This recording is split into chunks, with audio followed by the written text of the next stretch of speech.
Yeni Türkiye eski yargıdan kurtulmadıkça geleceğe güvenle bakmak mümkün değil. Türkiye'de çok şey değişti. Halkın seçtiği bir iktidar var bugün ülkenin başında. Halk oylarıyla basa getirdiği iktidardan büyük beklentiler içinde.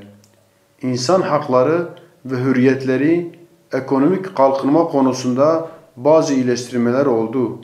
Ama ne yazık ki beklentilerin çoğu karşılanmadı. Halkın seçtiği ve kendisinden ülkeyi normalleştirmesini istediği hükümetten 16 yıldır iktidarda bulunmasına ve gün geçtikçe muktedir bir güç haline gelmesine rağmen kirli elleri karar mekanizmalarından söküp atamadı veya bile bile atmadı. 21. yüzyılda büyük ülke olma hayalini kuran Türkiye'de hala darbe anayasası hakim. Özgürlüklerin, hak ve adaletin garantisi olacak sivil bir anayasa için ciddi bir girişimde bulunulmadı. Halkın bu yöndeki talepleri yama tedbir ve yönetmenliklerle geçiştirilmeye çalışılıyor. Kurumların başında bulunan bürokratların çoğu 28 Şubat artığı kişiler, Kemali zihniyetli, darbe yanlısı adamlar.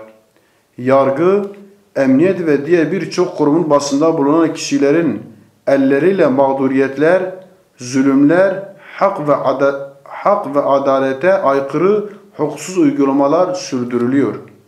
28 Şubat ve FETÖ aklıyla o dönemin hafızası yargılarıyla kararlar veriliyor. İktidarda bulunanlar kendilerine, kendi partililerine yönelik hukuksuzlukların dışındaki hukuksuzluklara, mağduriyetlere, zulümlere tepkisiz kalıyorlar. Onları görmezden geliyorlar. Suskun kalıyor, yapılan hukuksuzlukları bir tür onaylıyorlar. Kendileri söz konusu olunca dünyayı ayağa kaldıran, hukuksuz kararları veren yargı mensuplarını doğduklarına pişman eden, hemen harekete geçen hükümet yetkilileri diğer parti mensuplarına, diğer kesimlere, kendilerinden olmayanlara yönelik hukuksuzluklara karşısında ise kör ve sağır rolü oynuyorlar.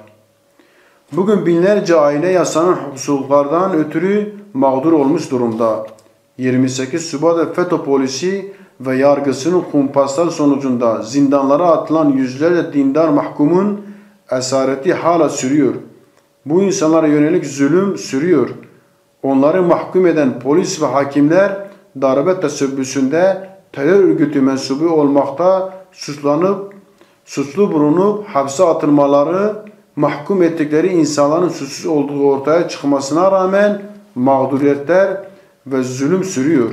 Bu insanlar AK Parti mensubu olsaydılar yine bu vurdum duymazlık, bu ilgisizlik devam eder miydi acaba?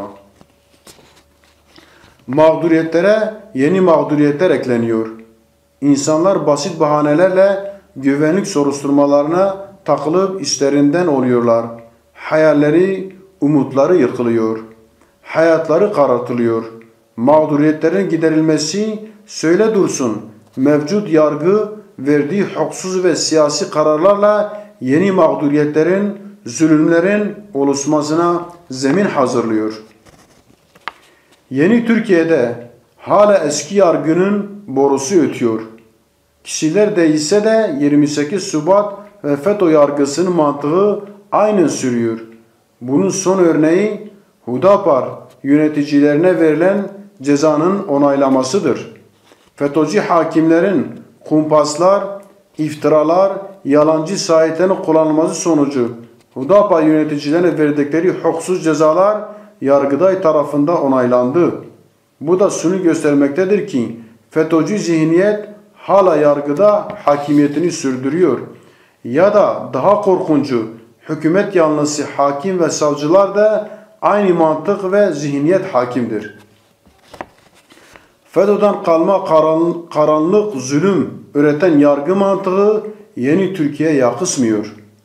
Ülkenin geleceğini ipotek altına alan, barış ve birliğine hizmet etmeyen, Türkiye'yi zayıflatan halk kesimleri arasında güvensizliği, geniş kitlelerin hükümetten umudunu kesmesine yol açan bu zihniyetin derhal değişmesi gerekir.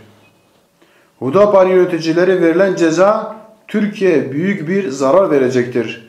Barış'a ve kardeşliğe büyük bir zarar verecektir. Bu yanlıştan hemen dönülmelidir. Sadece bu son karar değil, mağduriyetlere ve zulümlere yol açan tüm uygulamalar kaldırılmalı. Mağduriyetlere yol açan hukuksuzluklar son bulmalıdır. Ve hemen ivedilikle sivil bir anayasa için kollar sıvanmalıdır.